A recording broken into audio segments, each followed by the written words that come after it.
Maybe Sam, I'll start with a soft question. Can you explain what EvenUp is? Hey folks, my name is Sam with 2As.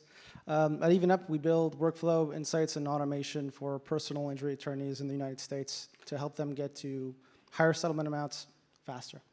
And one more question about the company to start with. How big is it, just however you want to share that knowledge? So we just closed our last Series D round where we got to the unicorn stage. We went from 0 to 500 employees from 2020 when we started the company to today. And it's been a harrowing experience, but in the best way. So if I were to come to you in, let's say, 2017, 2018, what were you doing with your career? In 2017, I was studying very hard for the Ontario bar, and then I went and studied for the Quebec bar. I worked as an articling student at Norton Rose Fulbright. I finished my articles, moved back to Quebec, did the Quebec bar, and was working as an attorney in litigation at Norton Rose Fulbright. So you're doing litigation at a law firm locally. How did you start a tech company? That's a complicated question. So to start off, I think there was me and my co-founder, now CEO Rami, who you know well, we were trying to start businesses left, right, and center for years and years. None of them worked particularly well. And while in law school, I think the first thing that I realized getting into law school was that I probably would not make a very good attorney. And when I went into private practice, that was further confirmed. So I was constantly looking for another opportunity to pursue, and entrepreneurialism was very attractive to me. The idea of being able to build something and create something was very attractive. And we came across this idea of litigation funding in the personal injury space by way of me looking through papers while in law school. I found a paper that indicated that some litigation funders in the US, and I'll explain what that is, were extending capital to personal injury victims.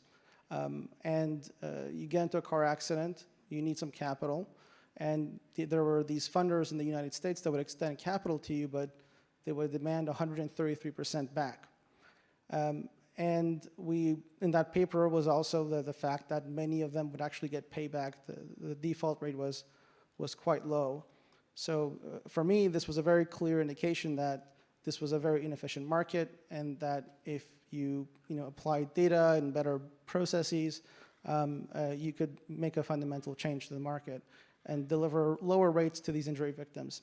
I explained this idea to Rami, my now CEO. He said it was a terrible idea.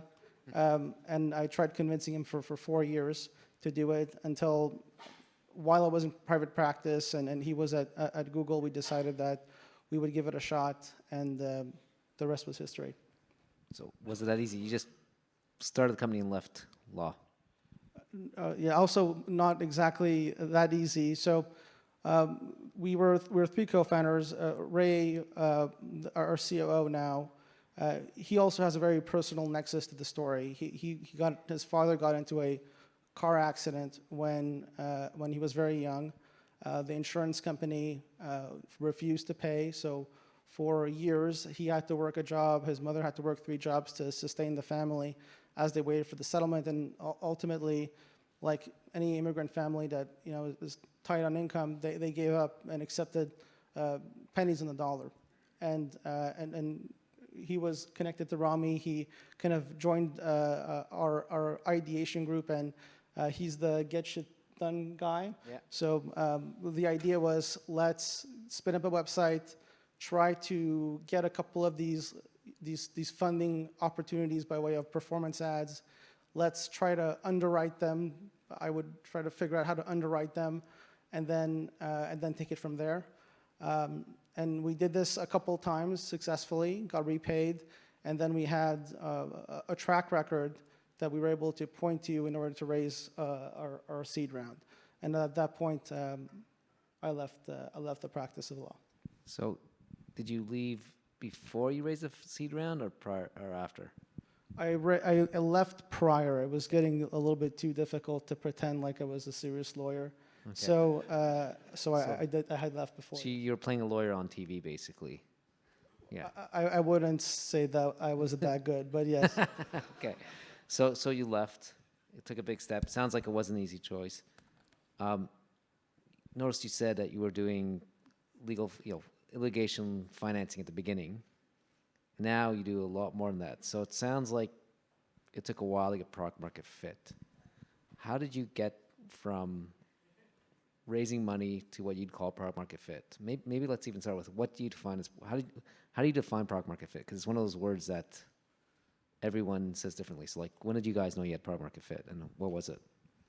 So the way I think about product market fit is you want to be in a position where you're offering something that the customer is requiring from you over and over again, and that you are sure is delivering some measure of value to them in a measurable and observable way. I think the big problem with litigation funding was that the underlying thesis was this is a super inefficient market. And if we corral the right data and processes, we can make it a lot more efficient. But we realized there was a lot of quirks to that market that made it difficult to penetrate and difficult to grow into. But as we were in that problem space, this concept that there was something profoundly wrong here kept on growing. In the United States, there are more personal injury cases than there are real estate transactions. And the folks that are in the plaintiff firms that service these cases are overworked. Some one case manager that isn't even a lawyer is managing 150 cases.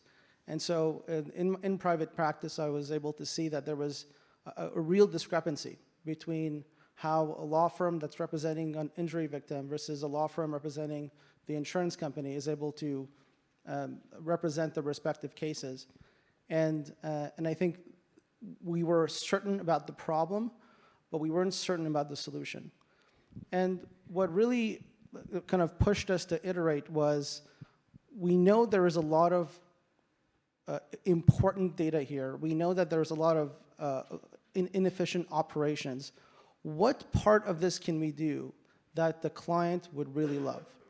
And the story that led to our kind of our first big breakthrough product, the demand packages, was we kind of I theorized that we might want to value their cases for the personal injury firm. So give me your case, give me your medical records and your bills, and I'll give you a value based on this grading sheet.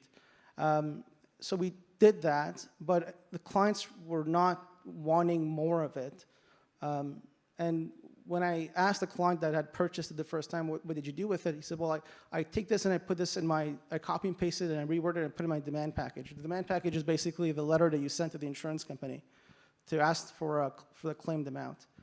And I said, well, can I write your demand package for you? And he said, absolutely not. A self-respecting lawyer would never let someone write their demand package for them. And I said, okay. And then I emailed him 2 weeks later and asked him the same question, and he said yes. What changed? Well, he was busy, and he couldn't write his demand package. And it turns out they're super busy, and they don't have time to write these demand packages.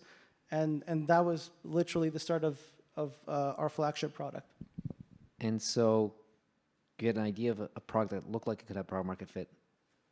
Did you go build the technology right away? Like, how did you build that first product? We built zero tech. We were 3 founders, none of us were technical, and we did everything manually. Starting to build, unless you have a very clear thesis or we have a very clear proof of concept and traction, is very, very dangerous. I'll just give you a tip. When I talk to founders, I say, you Wizard of Oz it. You don't lie. You just say, hey, we'll make it happen. But and I want to get from that product to today. You now have several more products, right? You've started building like a suite of products. Why have you gone that approach? Why haven't you go deep into the demand letter and focusing on that distribution? So what's the idea behind like the product suite? Yeah, so for those of you who are in the AI space, I think it's really important to think about defensibility.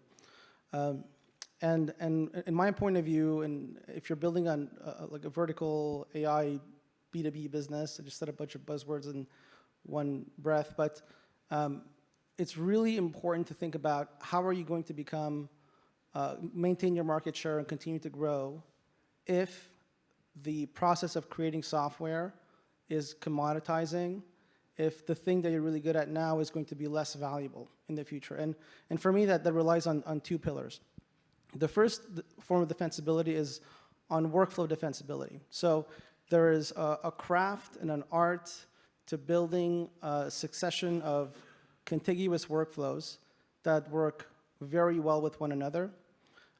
You can imagine a world where you own one piece of the workflow that's, for example, drafting, and then there's another piece of the workflow that's calling the clients and getting specific information from them, another piece of the workflow that is getting medical records from the right providers, and automating each of these specific workflows and making them work really well with one another is one form of defensibility. So building a complex system with a lot of complicated inputs that are specific to an industry, making it work seamlessly, that's one form of defensibility. And the second form of defensibility is around the use of proprietary data. So what proprietary data can you use or garner and intersperse within your workflow to deliver irreplaceable value? And so going back to your question, the reason why we went wide was, to try to deliver on this thesis of defensibility.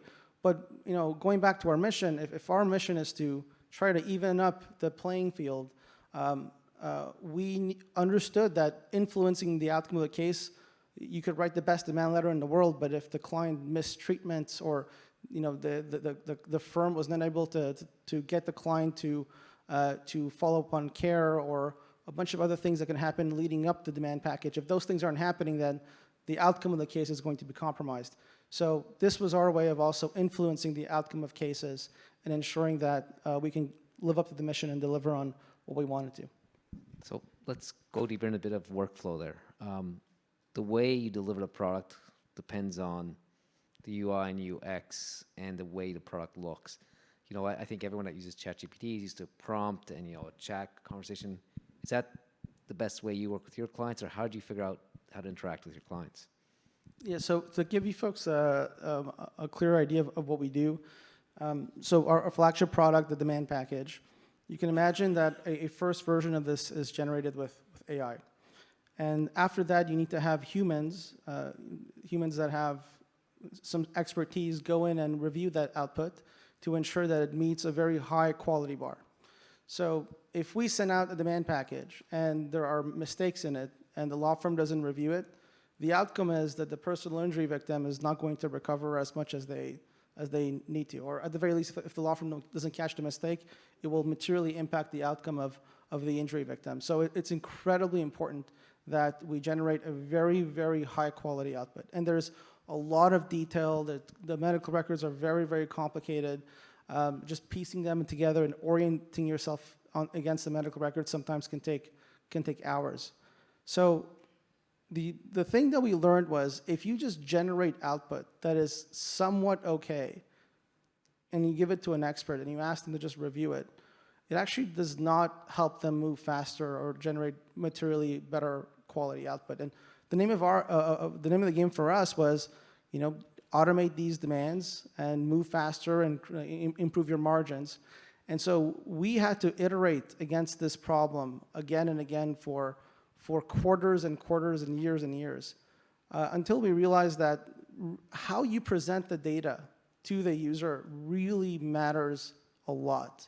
So with what specificity you are referencing, how the referencing happens, how you are showing that supporting line that you're pulling from in order to populate a specific part of the sentence, how the sentences are formulated, all these things matter a lot.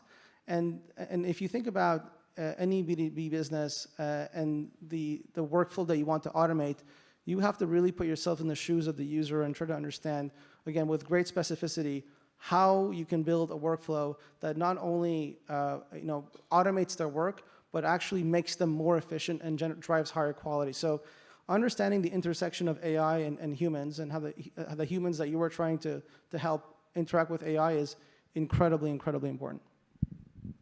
So how did you know you got there with the product? Was it feedback? Was it how the customers were using it? No, so I think for us it was as we grew, it was incredibly important.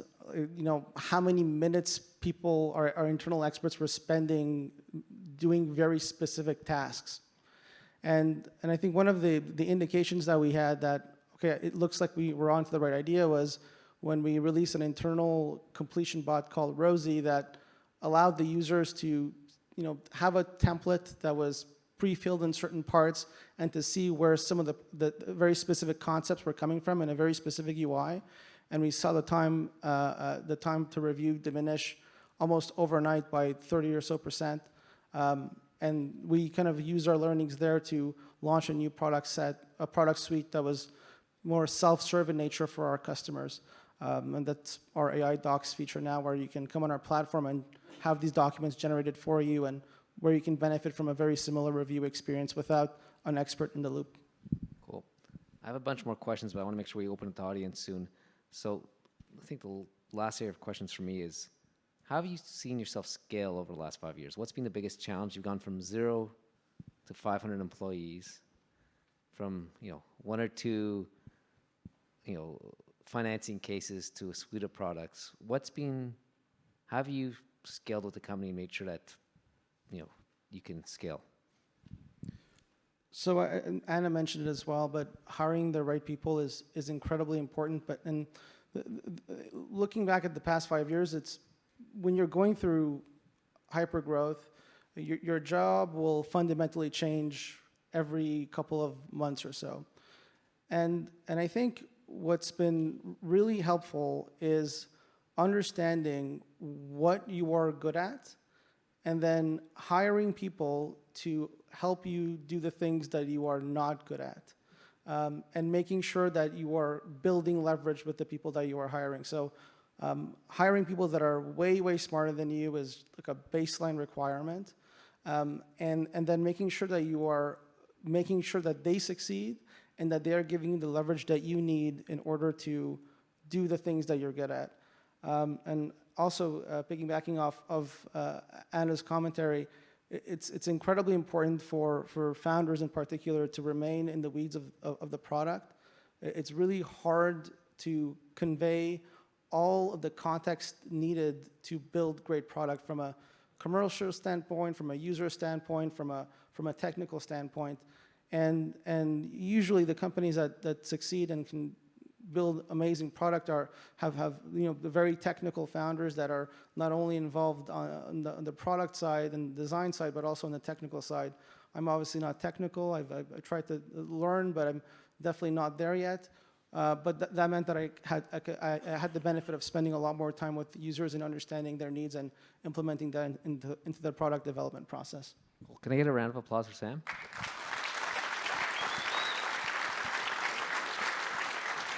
So let's take a few questions. Who has some questions here? Can we get the team to run, or do we have a mic? I'll run then. Didn't get my steps in this morning anyways. Thank you. Thank you, Alex. So I just want to start off by saying, Sam, thank you so much for being a role model for everyone who's building legal tech products here in Canada and commercializing in the US. My name's Antonio, by the way, so thank you so much for that. My question revolves around, actually, let me frame it like this. If we were to time travel back to 2020, when you landed your first paying users, how did you accomplish it? Because selling to lawyers is not easy. And the second thing is, how did you do it? What was the process of landing those first paying clients? So we sell to personal injury lawyers. I don't know if any of you have been to Florida, but the dude that you see on the billboard, that's the guy who's going to sign the check. So the sales process for me is, I don't know what kind of law you are selling into, but my sales process is much easier than yours. If you're going to the right conferences, seeing the right person, saying the right things, it's a very different kind of persona to sell into as well. I think that was from a sales process what helped me a lot. The second thing was when we started selling, we let the product do most of the selling, and our product was a Word document and PDFs that were really well organized. So our innovation was producing a super high quality document that they could never have imagined producing internally. So you could just put that in front of them, have talking points for every section, and their eyes would light up, and they would lean in, and then you can go for the sell. And there were just some very clear value propositions that we could communicate to them as well. And our first sale was at conferences. We would go to conferences, get the shittiest booth that we could possibly get our hands on, and talk to a couple of attorneys, and that's how we got started. Next question. Wow. You have a follow-up question? Okay, we'll let you do it. So I was actually expecting it depends answer, so I didn't get that, so that's good. My follow-up question is regarding the, let's say the billable hour.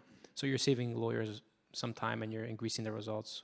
What are your thoughts on when it comes to fixed fee-based pricing compared to hourly, and how do you think that industry is going to change over the next 5 years? So that's a great question. I'm fortunate that that's not going to be my problem to deal with because, again, personal injury lawyers they work on contingency, right? So if you have a personal injury case and you're looking for a settlement, I only get paid when you recover, and so they have this very clear and direct incentive to be more efficient in their operations. At the larger law firms, like the law firms that Harvey is trying to sell into and some of these other folks, they need to be pressured by the GCs of the companies that hire them to run their operations more efficiently, or they kind of need to feel like they're being left behind because the law firms of the future are going to have their own in-house AI that will inform the quality of their services. So the sales process there is a little bit more challenging. That being said, it really depends on the specific area of law that you're targeting. So I can imagine litigators having a lot of pain points whereby they might be billing a lot of hours, but they're doing highly undesirable work like putting templates together and cobbling language from their knowledge base and corralling it together, or corporate lawyers that need to do CDAR searches or other kind of searches through large repositories that, again, is not really desirable. So the sales process there is a little bit more intricate. I would probably navigate by way of the GCs or the companies that are hiring the hourly rate lawyers, and that's probably how I would approach that. Cool. John, I've been told we have. Can we have time for one more? Sure. Just because it's John.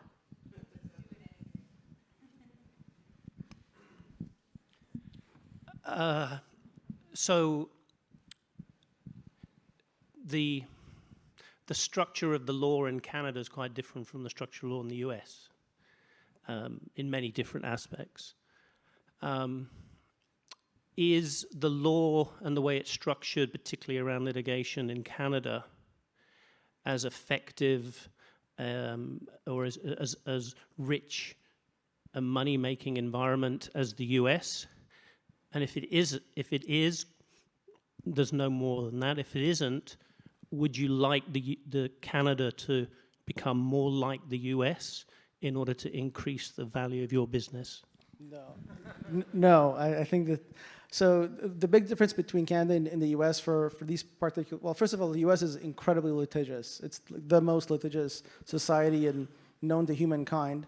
And in Canada, the legislature has taken, and the Supreme Court has taken very specific actions to limit the type of litigation that happens in the United States. So there are caps to non-pecuniary damages like pain and suffering, whereas there are no caps in most states in the United States. So the amount of money you can get is just much higher in the United States. The second thing is that here the cases go in front of a judge. So a judge will reason by way of analogy or looking at other cases to come up with a quantum. In the U.S., like it's a performance. You are going in front of 12 people and you are like really trying to get the most dollars out of them at on that verdict sheet. So the type of lawyers, the type of practice, the dollars at play are fundamentally different. I'm not sure it's the best interest of society, but I think in the United States, the reality is if you get into a motor vehicle accident case, the insurance company is going to try to screw you. That's just designed that way. You're either represented or you're not represented. If you're not represented, they will pay you less. If you're represented, they will pay you more. And the people who are represented are going to law firms that need to process hundreds, if not thousands of cases to be profitable and keep their heads above board. It's a very scary thing to be a personal injury law firm because you might get settlements one month, you might not the other month, and so you have to make money where you can. And our mission is try to make their lives a little bit easier so the outcomes of the injury victims are a little bit better. So it's a solution within the confines of the system in which it exists. On that note, I'll say thank you, Sam. Can I get a round of applause?